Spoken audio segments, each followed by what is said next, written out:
So this evening, we're going to start out with a brief form of the six sense basis meditation or six sense fields. And as with many of the main frameworks that the Buddha offered for exploration, it's a combination of body and mind, meditation on the body and the mind. So I'll go ahead and give some guidance, and please be sure to mute your mic. And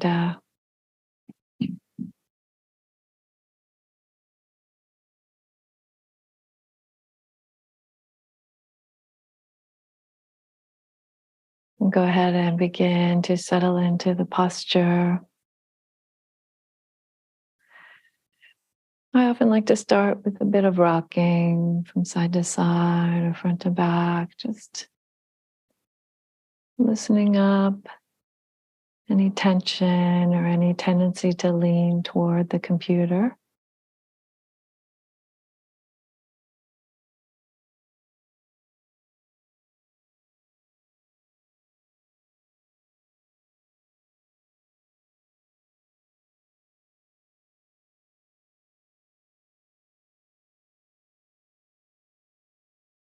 And allow in the body to settle on your seat.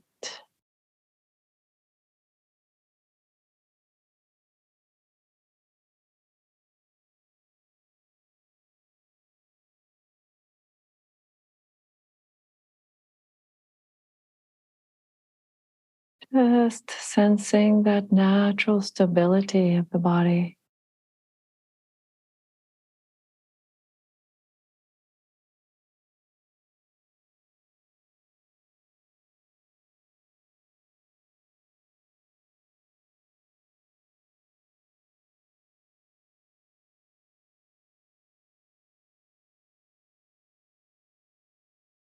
Relaxing the belly.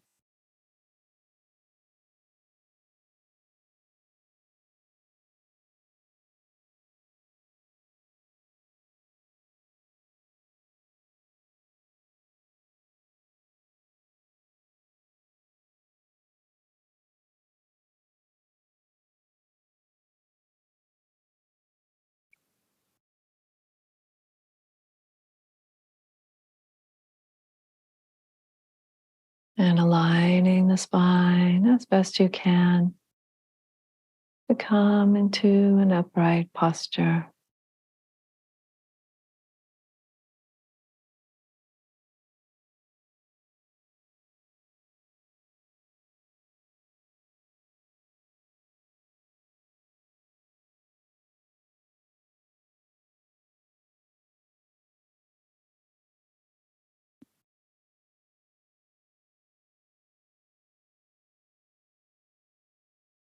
Sensing that alignment all the way up through the neck.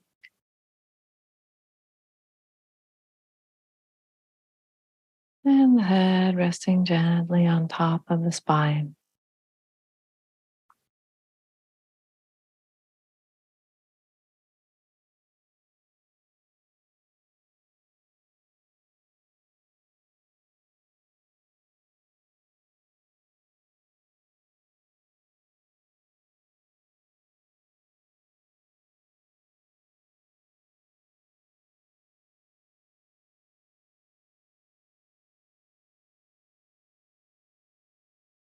And allowing the eyes to also soften and relax.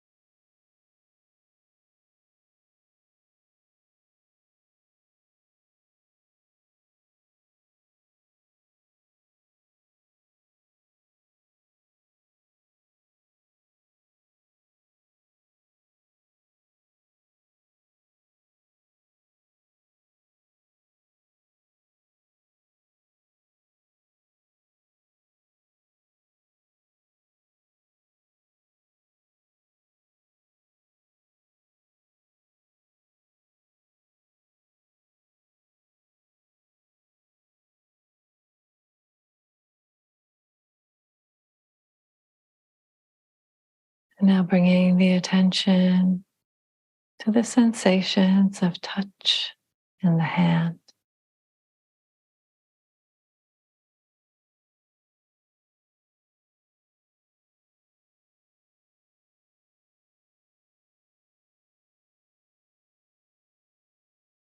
Just receiving the sensations.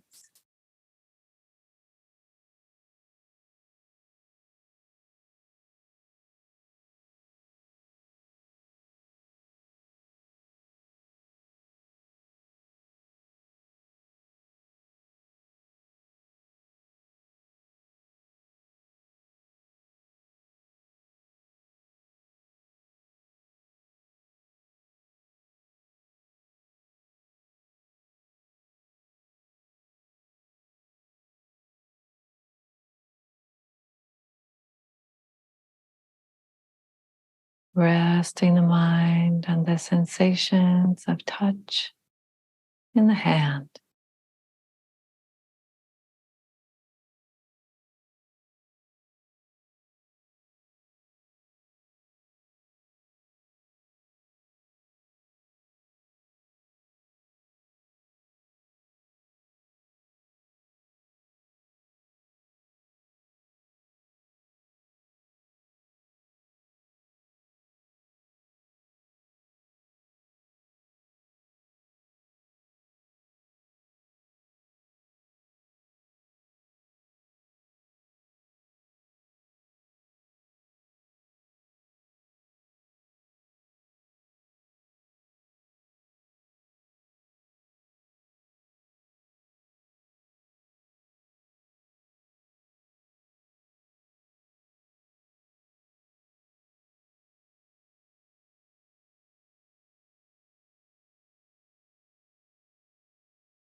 Being curious about the sensations of touch in the hand.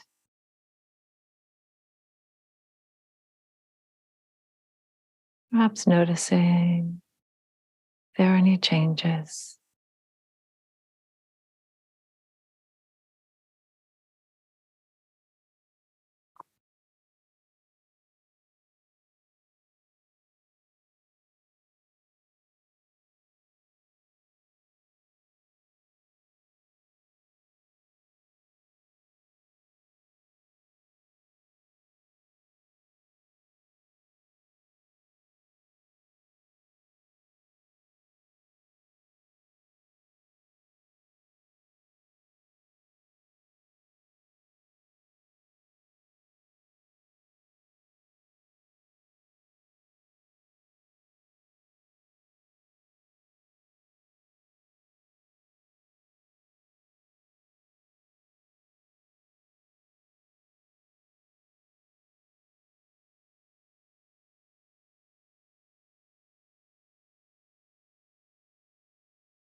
And now we shift to rest the mind on the sensations of hearing.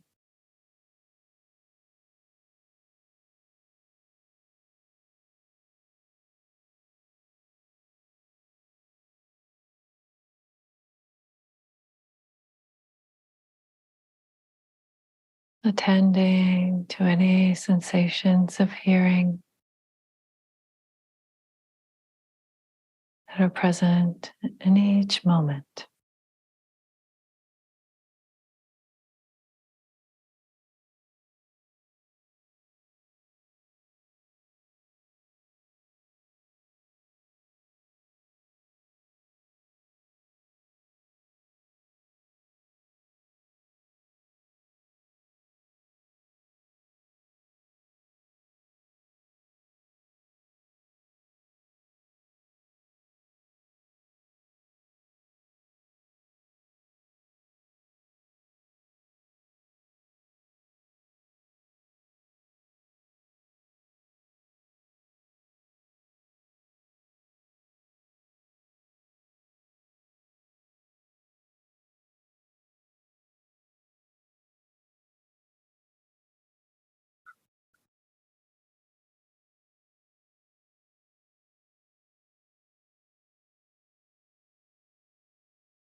Staying curious about sensations of hearing.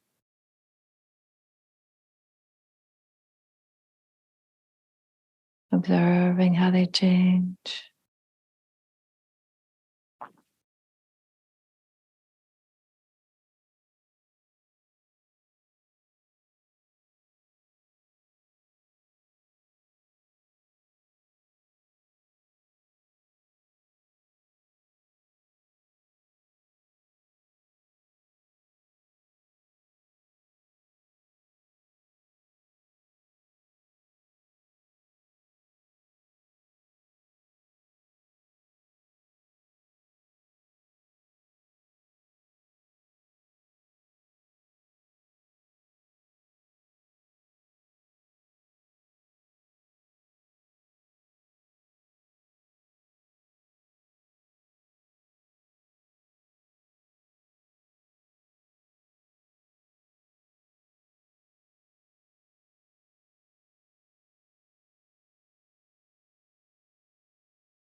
No need to strain at all. Just attending to any sensations of hearing.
Just receiving the sensations of hearing in each moment.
And now one last shift to rest the mind on observing thoughts as sensations.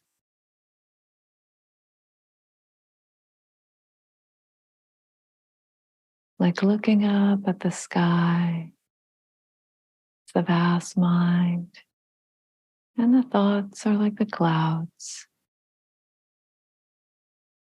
Maybe they're dark or bright, maybe thick, or just a few puffy ones. Just observing thoughts in the mind.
observing thoughts in the mind, just as sensations, like a sound or a touch, a thought.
All right. That was our meditation practice for this evening.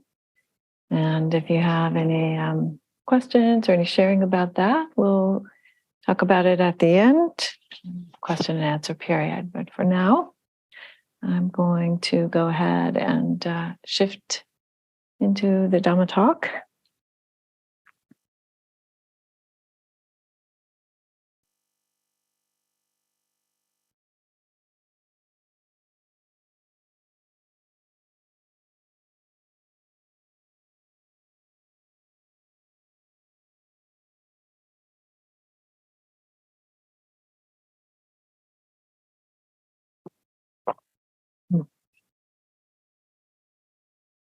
Namo tassa bhagavato arahato samma sambuddhassa.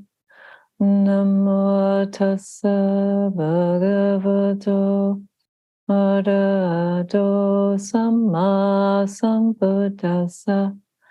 Namo tassa bhagavato arahato samma sambuddhassa. Buddhang dhammang sanghang namasami.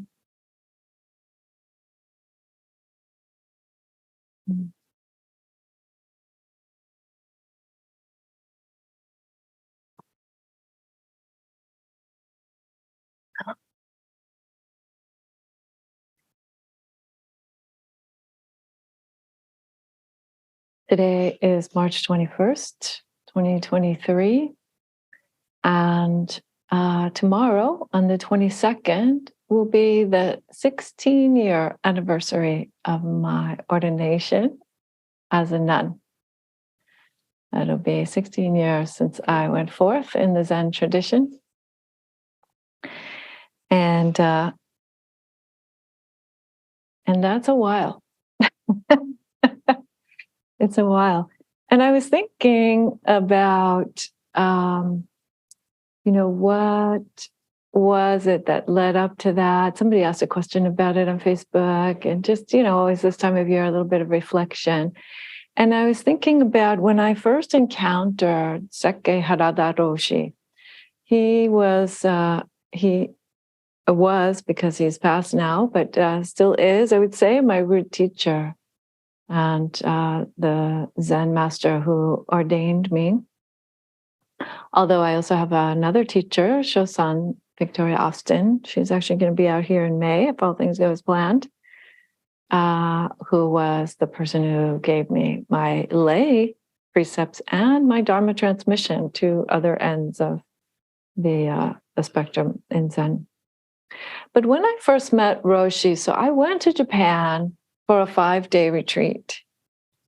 And I had been part of a study group that was studying, at that time, what was the only book that had been translated of his into English. So he'd written a number of books in Japanese, but I don't read Japanese. And so, so there's only one book available, and that was this one book that we had been reading in the study group called Essence of Zen. And so I had been part of the study group for a little over a year, actually. And my friend who ran the study group said, I'm going back to Japan and I'm going to do a 5-day retreat with Roshi, which I do a couple times a year. And, would you like to come along and meet him after you've been studying the book for a while? So I said, great. So I thought, okay, I've never been to Japan before. This will be kind of fun. And, a 5-day meditation retreat. Okay, I can handle that. And so I got on a plane and got out there. And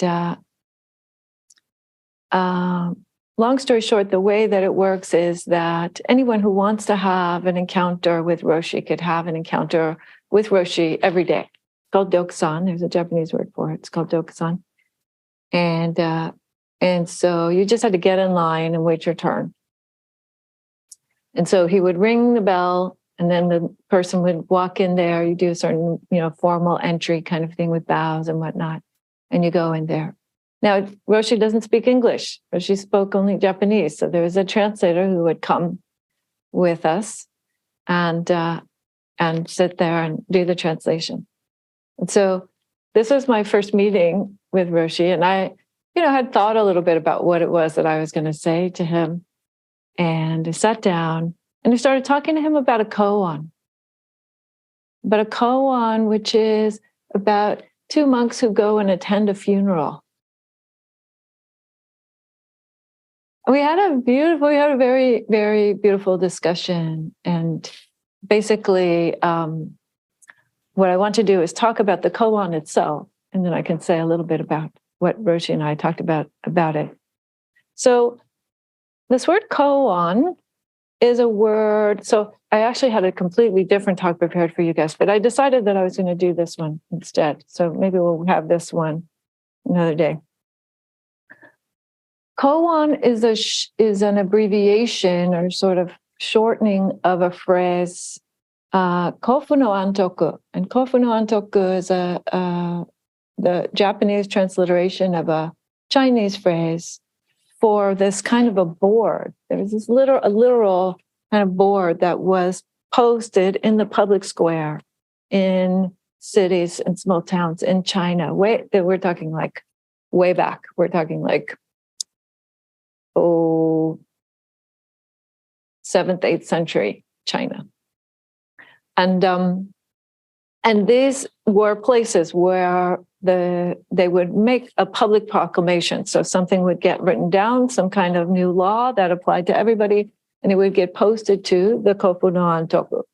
So this word koan has that connotation. It has that implication of something which applies to everyone. Something which applies to everyone.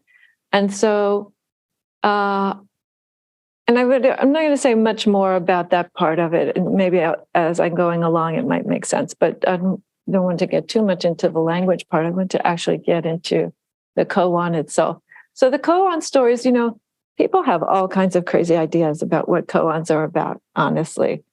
Some people would say that it's like this, unbreakable riddle that is just meant to like drive you crazy or, make you forget everything, break your mind. Or some people think that that the koans are like,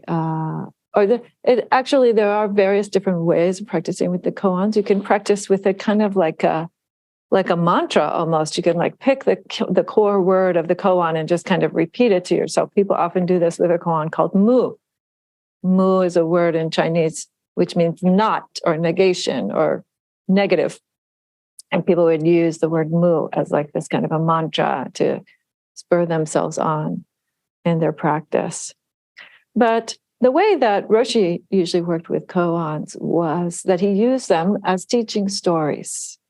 And he used them in a way that we could see how the story has its kind of mundane, subjective meaning, but it also has this meaning that applies to everyone. So hopefully I'll be able to bring that out for you on this koan, which I really, really enjoy. And just to say one other thing, which is, so it's about death, right? It's about two monks who go to a funeral. And there are a lot of teachings in Buddhism about how to approach thinking about death, how to begin to come to some acceptance of that, how to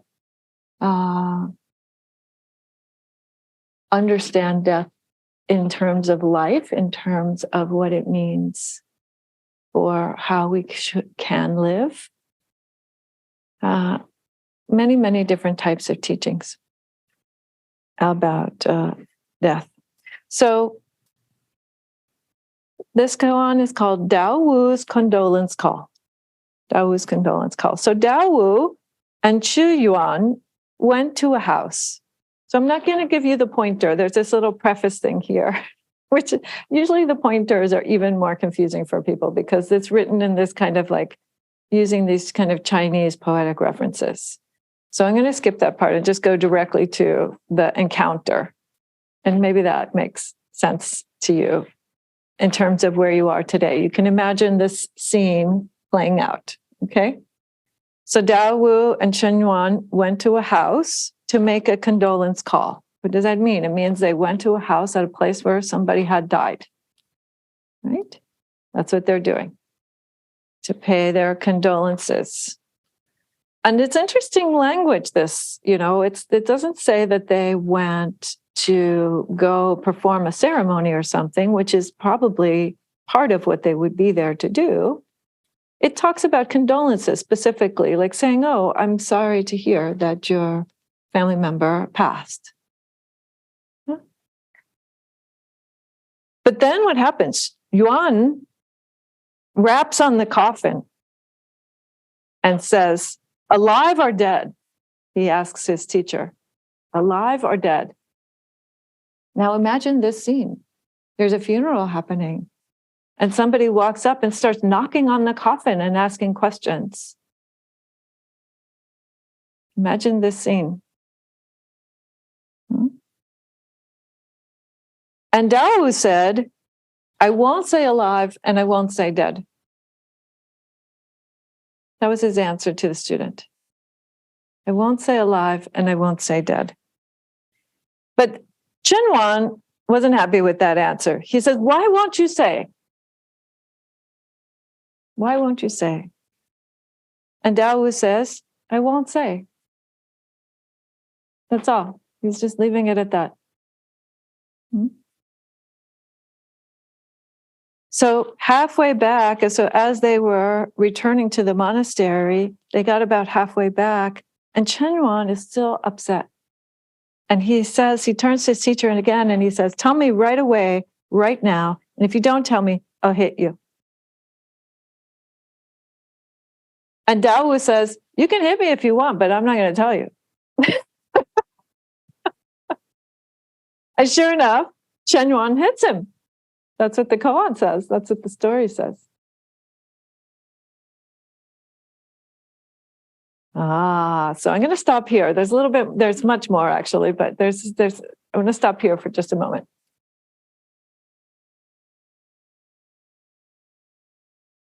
So what's happening here, right? Chen Yuan is disturbed. He is obviously agitated about something. Right? He is obviously agitated about this death. Whether it meant something to him personally, or whether it is about his role as a monastic, or whether it's about his own death, we don't know. We don't have that kind of detail there. But we can tell that he's upset, and he's agitated to the point where he is stepping way outside the bounds of proper etiquette, let alone like Chinese proper etiquette at a funeral for a monastic, just general proper etiquette, right? Hitting somebody.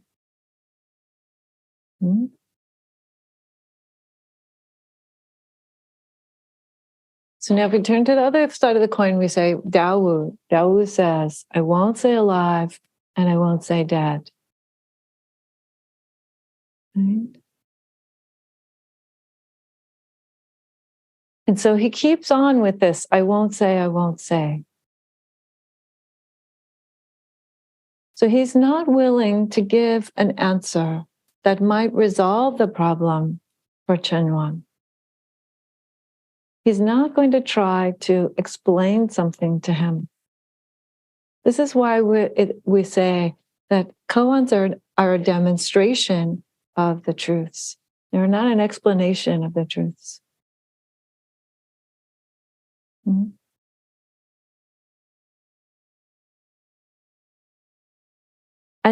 And Dao Wu is so confident that this is the way for Chen Yuan to practice, that he is willing to get hit over the matter. He is willing to take the fall. Because he knows something, he believes that is what Chen Yuan needs to do to deal with this question.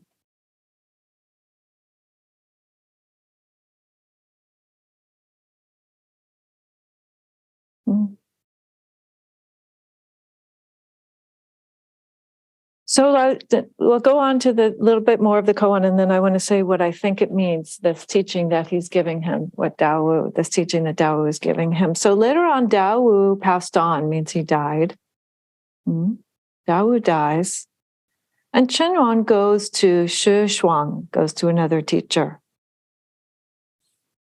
And he brings up the story with Shi Shuang. Still, years later, potentially, he's still thinking about this. He still hasn't understood the teaching that he was given or the pointer.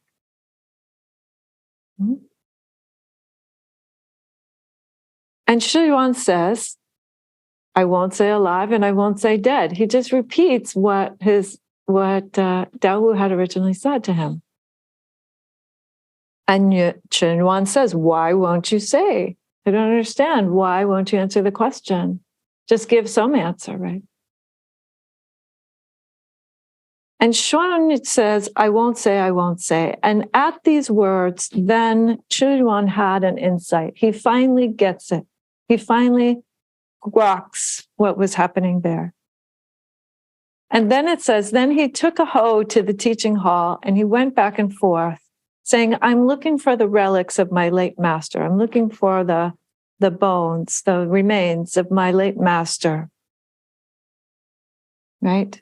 To why? To pay his respects to them, to give gratitude for this teaching that he's finally understood. But Shi Shuang says, vast waves spread far and wide, foaming billows flood the skies. What relics of our late master are you looking for?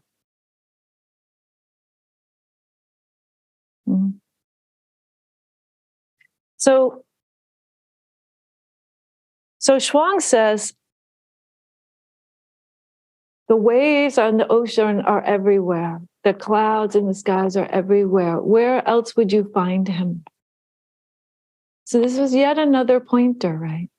So the original teaching that Daowu was giving him was that you cannot put death in a box like that. You can, that the proper understanding of a human life or of anything that we encounter, but certainly a human life, is that it is a mere process of interconnected transformation, that there's just transformation happening. So when we encounter this thing called death, Dogen used to say this beautiful phrase, death is complete in this moment. It is a moment that is complete in this moment. And birth is a moment that is complete in this moment. Meaning it's just a particular point on a much, much, much, much, much more vast timeline.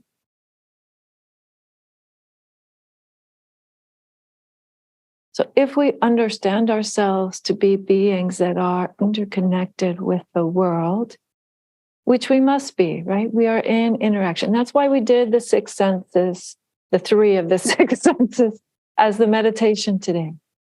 So that you can see that what is actually happening is this being is a constant expression of interaction with everything, with itself, with the environment.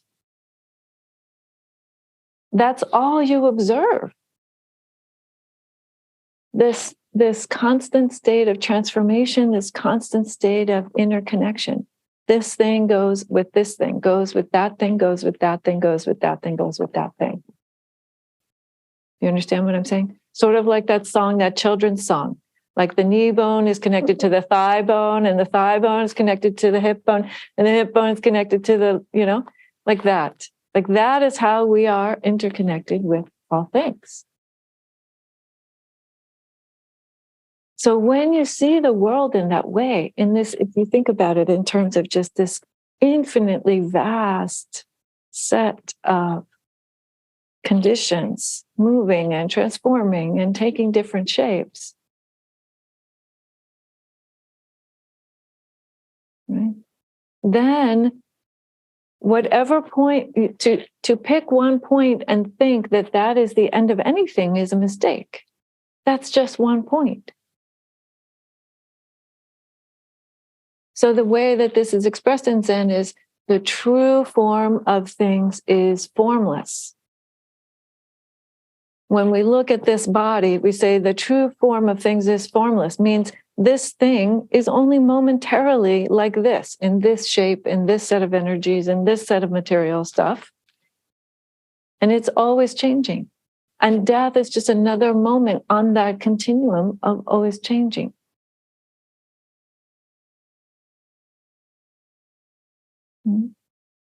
So when he says, I won't say alive and I won't say dead, he's saying, don't try to understand your life in that way.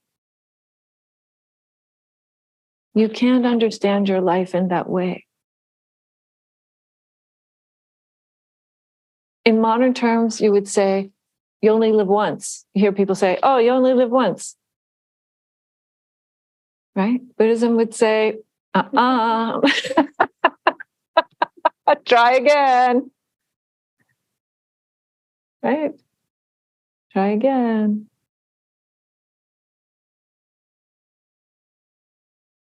And whether or not you believe in lifetimes or karma or any of those things, that's why I'm not using any of those words, because I don't think that it has anything that it necessarily hinges on that, although that is the way that the mechanism is explained in Buddhism.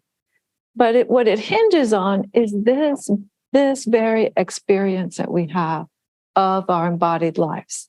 That's what it actually hinges on, right? So the example that I like to use sometimes, which really, really shows, I believe, the extent of interconnection that we're experiencing constantly. It's right in front of our faces, and yet we usually don't pay attention, right? So you look up at night and you see a star at night. Some of you have heard me use this example before. So you look up at night and you see a star. So what is happening? The actual physics of that, right?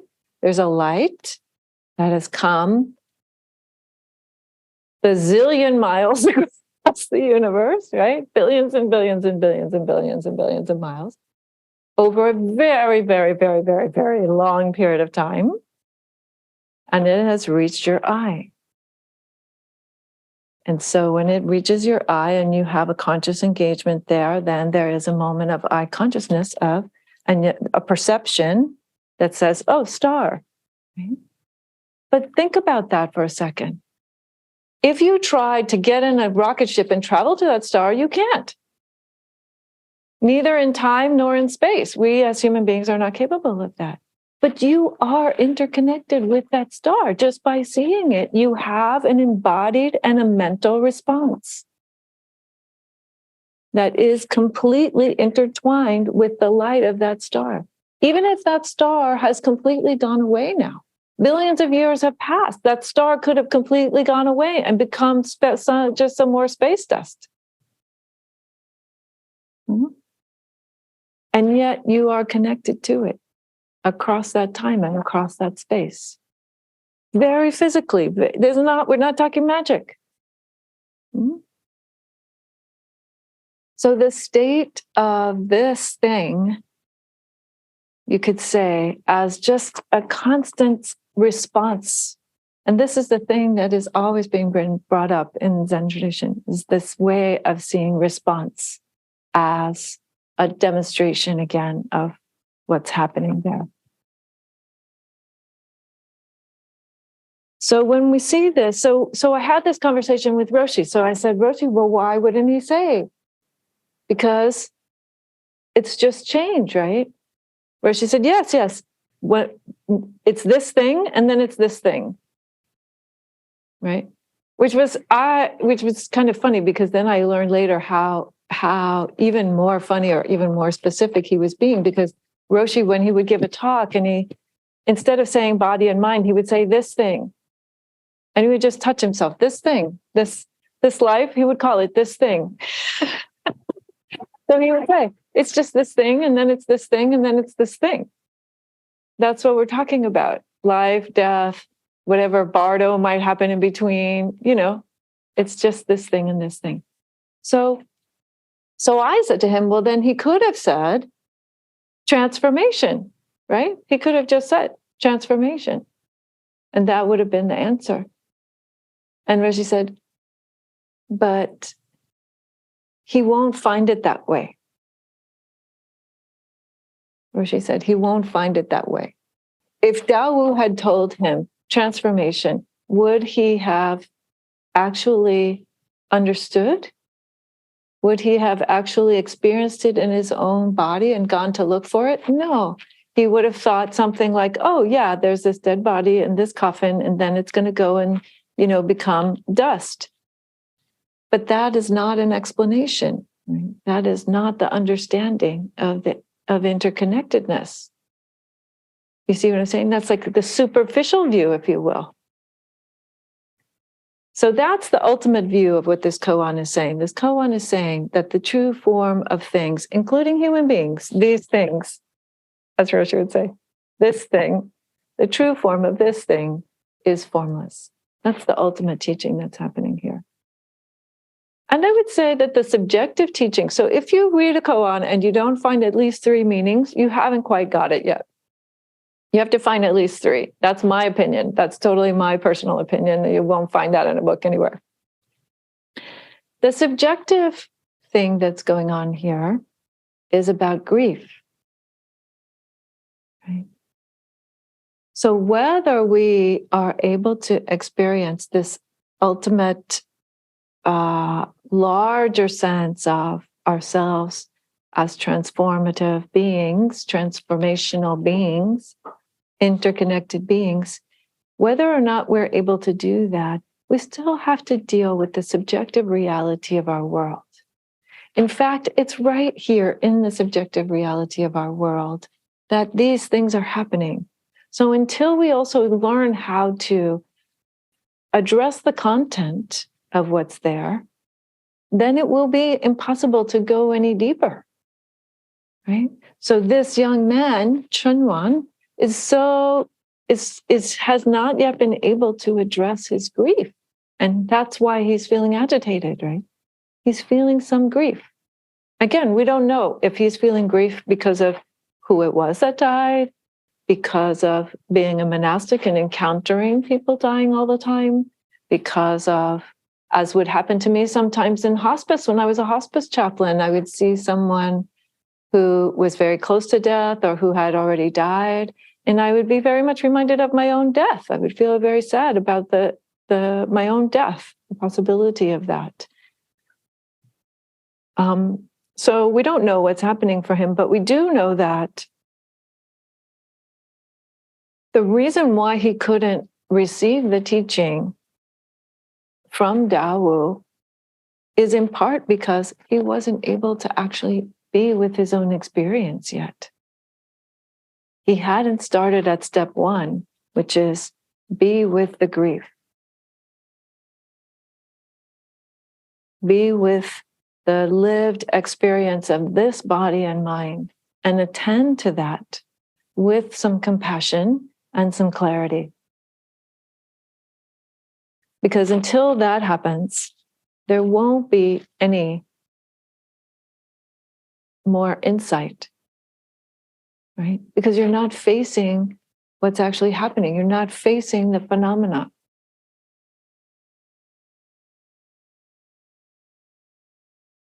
So that's the second meaning of what's happening here. So we have the sort of big picture meaning of interconnection and formlessness. And then we have the subjective meaning of really addressing his grief directly. And through that, attending to what's happening in his world, then being able to meet that phenomena in a different way. And so that is this next part. So this third teaching is something about sort of respecting the process. The third teaching that is in this koan is about respecting the process. So in a sense, you could say that Daowu was respecting Chunyuan's process by not giving him an easy answer, by not just resolving it and saying, oh, this person is dead. That's why we came. That would have been the very easy, subjective answer. But he's respecting Chunyuan's process to kind of engage with this.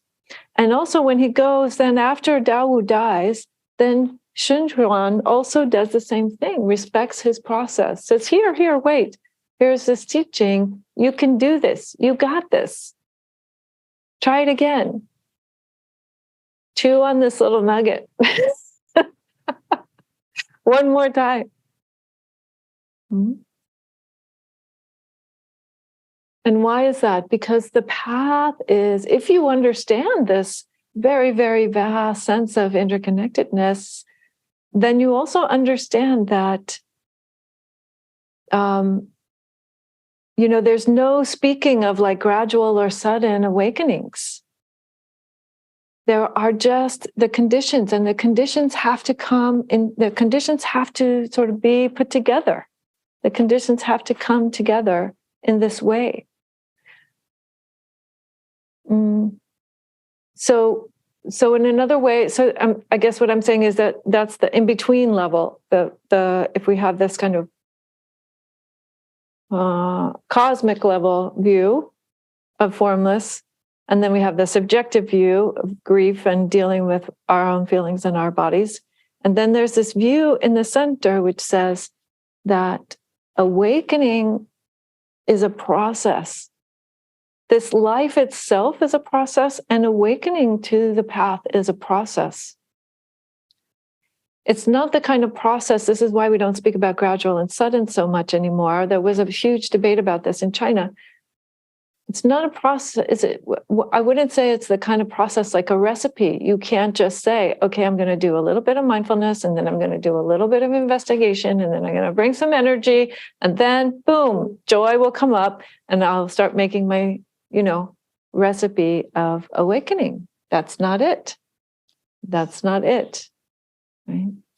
It is rather that this set of karmic conditions, this constellation of stuff, of karmic stuff, of physical and energetic stuff, you could say, is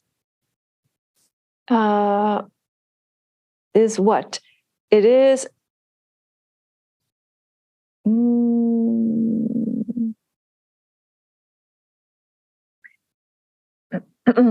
it's acting according to the principles that is demonstrating for you. It is showing you what you are trying to wake up to. And the way that it's showing you that is by doing it. It's kind of a thing.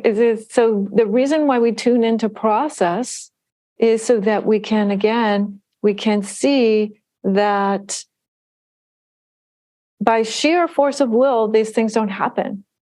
Even if somebody handed you the most perfect teaching, right? This would happen to the Buddha sometimes, right? He would give somebody a teaching, and then they would have to go off and practice with it for years. They didn't wake up right that second, right? They would go off to a hut somewhere, and like the sutras would say, and they would go off into seclusion and by their force of effort, and it would take a long time. And other people, like you have Bahia, who's famous for having received, 3 lines of teaching and having woken up, literally 3 seconds later.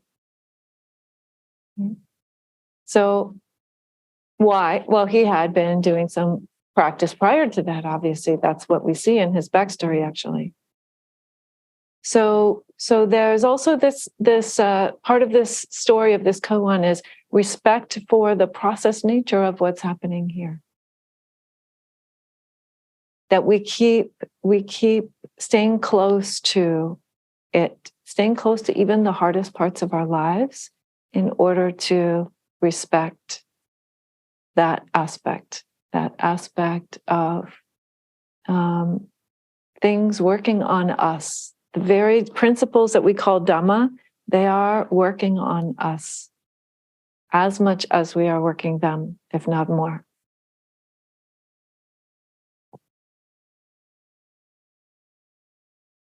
So Roshi and I had a very beautiful, insightful conversation, right? In which he said exactly that. If he had told him transformation, he wouldn't have gotten there. He wasn't ready. He wasn't ready. But that's okay, because Dawu hung in there with him as best he could. Dawu really expressed his confidence in him. And he didn't get it. He so much didn't get it that he hid him. Can you imagine that, being a Dhamma teacher? Those of you who are on screen and are sometimes sharing Dhamma with folks, that somebody that you're having confidence in, that you are showing respect for their process, and they are so not getting it that they're pissed at you. They want to hit you. That's a rough day at the office. That's a rough day at the office, huh?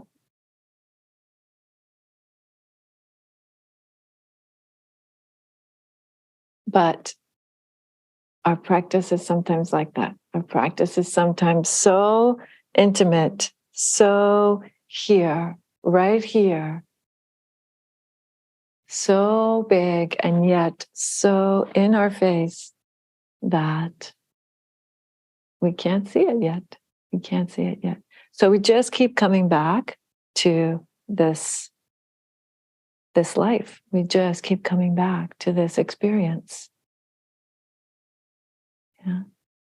Just keep coming back to this thing. And maybe we get lucky and we get inspired, as I was inspired by Harada Roshi, as Chunyuan was eventually inspired by Dawu. This is why the koan comes down to us all these centuries later, because he eventually did get inspired by him. And we get inspired by some teaching that will remind us that it's right here. It's right here. All of it. Life, death, everything that goes beyond that. So, thank you for listening.